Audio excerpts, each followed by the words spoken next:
जब राजा बांध दिया गया और उसके निकलने का कोई भय नहीं रहा, तब रानी ने इशारे से उस अपंग को बुलाया और उसकी सहायता से राजा को बड़ी ऊंची चट्टान से यमुना नदी में धकेल दिया। माता पिता ने जिसके हाथ मुझे सौंपा है वही मेरा प्राणनाथ है, देवता है। आहा, सचमुच में ये महासती है। इसका सतीत्व मैं बहुत अच्छी तरह से जानता हूँ। लोग सुनकर दांतों तले अंगुली दबा गए।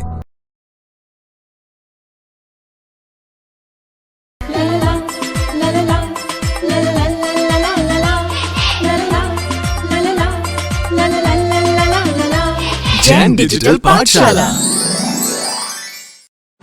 जिसको माने अपना वो निकला झूठा सपना। अयोध्या नगरी के राजा देवव्रती थे। उनकी रानी का नाम रक्ता था। वो बहुत ही सुंदर थीं। राजा सदा उसी की धुन में लगे रहते थे। वो बड़े कामासक्त थे। शत्रु बाहर से आकर राज्य पर आक्रमण कर देंगे, उसकी भी उन्हें कुछ परवाह नहीं थी। राज्य की क्या दशा है, इसकी उन्होंने कभी चिंता नहीं की। राज्य की ओर से उनकी ये उदासीनता मंत्रियों को बहुत बुरी लगी। उन्होंने राजकाज को संभालने के लिए राजा से प्रार्थना की, पर उसका राजा पर कुछ असर नहीं हुआ। अतः मंत्रियों ने विचार कर देवव्रती के पुत्र जयसेन को अपना राजा नियुक्त किया और देवव्रती को उनकी रानी के साथ देश से बाहर निकाल दिया।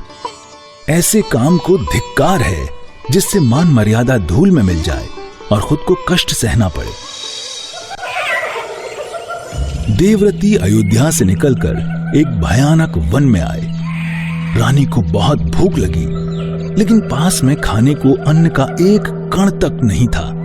अब करें तो क्या करें? जैसे जैसे समय बीतने लगा, रानी भूख से बेचैन होने लगी। रानी की दशा देवव्रती से नहीं देखी गई। वे देख भी नहीं सकते थे। उसी के लिए तो अपना राजपाट तक उन्होंने छोड़ दिया था। आखिर उन्हें एक उपाय सूझा। उन्होंने उसी समय अपनी जांघ काटकर उसका मांस पकाया और रानी को खिलाकर उसकी भूख शांत की। प्यास मिटाने के लिए उन्होंने अपनी भुजाओं का खून निकालकर उसे एक औषधि बतलाकर पिलाया। इसके बाद वे धीरे धीरे यमुना के किनारे पर आ पहुंचे। देवव्रती ने रानी को एक झाड़ के नीचे बिठाया और स्वयं भोजन सामग्री लेने को पास के गांव में गए। यहाँ पर एक छोटा सा बहुत ही सुंदर बगीचा था। उसमें एक अपंग मनुष्य चरस खींचता हुआ गा रहा था। उसकी आवाज बहुत मधुर थी, इसलिए उसका गाना बहुत मनोहारी और सुनने वालों को प्रिय लगता था। उसके गाने की मधुर आवाज रक्ता रानी के भी कानों से टकराई। न जाने उसमें ऐसी कौन सी मोहक शक्ति थी जो रानी को उसने उसी समय मोह लिया और ऐसा मोहा कि उसे अपने निजत्व से भी भुला दिया। रानी सब लाज शर्म छोड़कर उस अपंग के पास गई और उसने अपनी पाप वासना प्रकट की। वैसे देखा जाए तो वह अपंग कोई सुंदर नहीं था, पर रानी तो उस पर जी जान से न्यौछावर हो गई थी। रानी की पाप वासना सुनकर वो घबरा कर बोला, मैं एक भिखारी और आप महारानी, तब मेरी और आपकी जोड़ी कहां? और आपके साथ देखकर क्या राजा साहब मुझे जीता छोड़ देंगे? आपके शूरवीर और तेजस्वी राजा का चेहरा देखकर मुझे तो कंप ही छूटता है। आप मुझे क्षमा कीजिए। तुम इसकी चिंता ना करो, मैं उन्हें तो अभी ही परलोक पहुंचा देती हूँ। सच है, दुराचारिणी स्त्रियां क्या क्या अनर्थ नहीं कर डालती। इतने में राजा भी भोजन लेकर आ गए। उन्हें दूर से देखते ही रानी ने मायाचार से रोना आरंभ किया। उसकी ये दशा देखकर राजा चकित हुए। हाथ में रखे भोजन को एक और पटक कर वे रानी के पास दौड़ कर आए। प्रिय, प्रिय, कहो, जल्दी कहो, क्या हुआ? क्या किसी ने तुम्हें कुछ कष्ट पहुंचाया? तुम क्यों रो रही हो? तुम्हारा आज अकस्मात रोना देखकर मेरा सब धैर्य छूट रहा है। बतलाओ, अपने रोने का कारण जल्दी बतलाओ। प्राणनाथ, आपके रहते मुझे कौन कष्ट पहुंचा सकता है, परंतु मुझे किसी कष्ट के पहुंचाने से भी जितना दुख नहीं होता, उससे कहीं बढ़कर आज अपनी इस दशा का दुख है। नाथ, आप जानते हैं कि आज आपकी जन्मगांठ का दिन है, पर अत्यंत दुख है कि भाग्य ने मुझे इस भिखारिन की दशा में पहुंचा दिया है। मेरे पास एक फूटी कौड़ी भी नहीं है।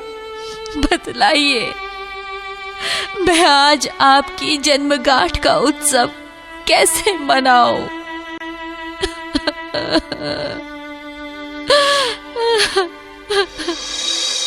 रानी की प्रेम भरी बातें सुनकर राजा का गला भर आया, आंखों से आंसू टपक पड़े। उन्होंने बड़े प्रेम से रानी के मुंह को चूम कर कहा, प्रिय, इसके लिए कोई चिंता की बात नहीं। कभी वह दिन भी आएगा जिस दिन तुम्हारी सारी मनोकामनाएं पूरी होगी, और न भी आए तो क्या, जबकि तुम जैसी भाग्यशालिनी जिसकी पत्नी है, उसे इस बात की कुछ परवाह भी नहीं है, जिसने अपनी प्रिया की सेवा के लिए अपना राजपाट तक तुच्छ समझा। उसे ऐसी छोटी बातों का दुख नहीं होता। उसे यदि दुख होता है तो अपनी प्यारी को दुखी देखकर। प्रिय, इस शोक को छोड़ो, मेरे लिए तो तुम ही सब कुछ हो। हाय, ऐसे निष्कपट प्रेम का बदला प्राण लेकर दिया जाएगा, इस बात की खबर बेचारे देवव्रति को स्वप्न में भी नहीं थी।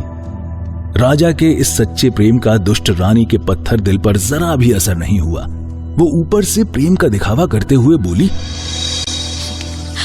अस्तु, जो बात हो नहीं सकती उसके लिए पछताना तो व्यर्थ ही है, पर तब भी मैं अपने चित्त को संतोषित करने को इस पवित्र फूल की माला द्वारा कुछ करना चाहती हूँ। ये कहकर रानी ने अपने हाथ में जो फूल गूंथने की रस्सी थी उससे राजा को बांध दिया। बेचारा वो तब भी यही समझ रहा था कि रानी कोई जन्मगांठ की विधि कर रही है, अतः रस्सी से खूब मजबूत बांधने पर भी राजा ने चूं तक नहीं किया। जब राजा बांध दिया गया और उसके निकलने का कोई भय नहीं रहा, तब रानी ने इशारे से उस अपंग को बुलाया और उसकी सहायता से राजा को बड़ी ऊंची चट्टान से यमुना नदी में धकेल दिया। अब रानी उस अपंग के पास रहकर अपनी नीच मनोवृत्तियों को संतुष्ट करने लगी। नीचता और कुलटापन की हद हो गई। जब पुण्य का उदय होता है तब कोई कितना ही कष्ट क्यों न दे या कैसी ही भयंकर आपत्ति का सामना करना पड़े, पर तब भी उसकी रक्षा हो जाती है। देवव्रति के भी ऐसा कोई पुण्य योग था जिससे रानी की नदी में डाल देने पर भी वो बच गया। उसे कोई गहरी चोट नहीं आई। वो नदी से निकलकर आगे बढ़ा। धीरे धीरे वह मंगलपुर नामक शहर के निकट आ पहुंचा। देवव्रति कई दिनों तक बराबर चलते रहने से बहुत थक गया था। उसे बीच में कोई अच्छी जगह विश्राम करने को नहीं मिली थी, इसलिए अपनी थकावट मिटाने के लिए वो एक छायादार वृक्ष के नीचे सो गया। मंगलपुर का राजा श्रीवर्धन था। उसे कोई संतान नहीं थी। इसी समय उसकी मृत्यु हो गई। राजगद्दी पर नए राजा के चयन हेतु सभी मंत्रियों ने एक योजना बनाई। पट्ट हाथी को जल से भरा हुआ घड़ा देकर उसे छोड़ा जाए और वह जिसका अभिषेक करे वही अपना राजा हो। अतः उन्होंने राज हाथी को खुला छोड़ा। देवव्रति गहरी नींद में झाड़ के नीचे सो रहा था। हाथी उधर ही पहुंचा और उसने देवव्रति का अभिषेक किया।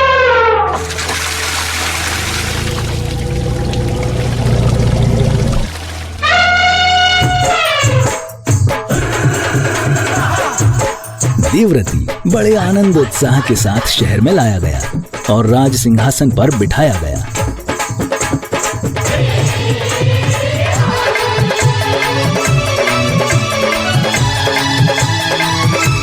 देव की विचित्र लीला है। जो राजा है उसे वह रंक बना देता है और जो रंक है उसे संसार का चक्रवर्ती सम्राट बना देता है। देवव्रति का देव जब उसके विपरीत हुआ तब तो उसे पथ पथ का भिखारी बनाया और अनुकूल होने पर सब राजयोग मिला दिया। देवव्रति फिर एक बार राजा हो गए, पर पहले के और अब के राजापन में बहुत फर्क है।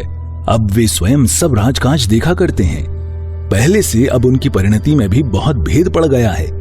जो बातें पहले उन्हें बहुत प्यारी थीं, और जिनके लिए उन्होंने राज्य भ्रष्ट होना तक स्वीकार कर लिया था, अब वे ही बातें उन्हें अत्यंत अप्रिय हो चुकी थीं। अब वे स्त्री नाम से घृणा करते थे। वे सबको दान करते थे, पर जो अपंग, लूला, लंगड़ा होता है उसे वे अन्न का एक कण तक देना पाप समझते हैं। इधर रक्ता रानी ने बहुत दिनों तक तो वहीं रहकर मौज मारी। बाद में उस अपंग को एक टोकरे में रखकर देश विदेश घूमने लगी। उस टोकरे को सिर पर रखते हुए वो जहां पहुंचती वहां अपने को महासती जाहिर करती और कहती, माता पिता ने जिसके हाथ मुझे सौंपा है वही मेरा प्राणनाथ है, देवता है। और वे दोनों गाने लगते।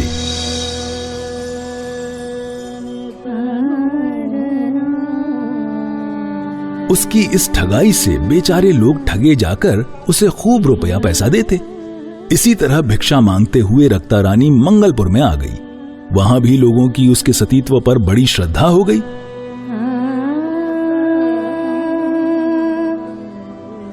एक दिन वे दोनों गाते हुए राजमहल के सामने आए। उनके सुंदर गाने को सुनकर द्वारपाल ने राजा से प्रार्थना की, महाराज, सिंह द्वार पर एक सती अपने अपंग पति को टोकरे में रखकर उसे सिर पर उठाए खड़ी है। वे दोनों बड़ा ही सुंदर गाना जानते हैं। वे महाराज का दर्शन करना चाहते हैं। आज्ञा हो तो उन्हें भीतर आने दूं? सभा में बैठे हुए प्रतिष्ठित कर्मचारियों ने भी उन्हें देखने की इच्छा व्यक्त की। तब राजा ने अपने सामने एक पर्दा डलवाकर उन्हें बुलवाने की आज्ञा दी। उन्होंने कुछ गाया भी।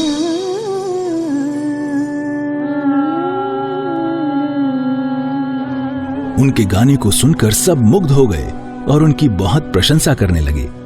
राजा ने उसकी आवाज सुनकर उसे पहचान लिया। राजा ने पर्दा हटवाकर कहा, आहा, सचमुच में ये महासती है। इसका सतीत्व मैं बहुत अच्छी तरह से जानता हूं। इसके बाद उन्होंने अपनी सारी कथा सभा में प्रकट कर दी। लोग सुनकर दांतों तले अंगुली दबा गए। उसी समय दुष्ट रक्ता को शहर से बाहर करने का हुक्म हुआ। देवव्रती को स्त्रियों का चरित्र देखकर बड़ा वैराग्य हुआ। उन्होंने अपने पुत्र जयसेन को अयोध्या से बुलवाया और उसे ही इस राज्य का भी राजा बनाया। बाद में उन्होंने श्री यमधर आचार्य के पास जाकर जिन दीक्षा ली। साधु होकर देवव्रती ने खूब तपश्चर्या की, बहुतों को कल्याण का मार्ग बतलाया और अंत में समाधि से शरीर त्याग कर वे स्वर्ग में अनेक रिद्धियों के धारक देव हुए। प्यारे बच्चों, इस कथा से हमें यही प्रेरणा मिलती है कि संसार में मोह करने योग्य कोई है ही नहीं। हम जिनसे मोह करते हैं वे ही हमें दुखी करते हैं। अहो, जहाँ शरीर ही हमारा नहीं है वहाँ मोही जन हमारे कैसे हो सकते हैं। रक्ता रानी जैसी कुलटा स्त्रियों का घृणित चरित्र देखकर हमें संसार के कीचड़ में नहीं फंसना चाहिए।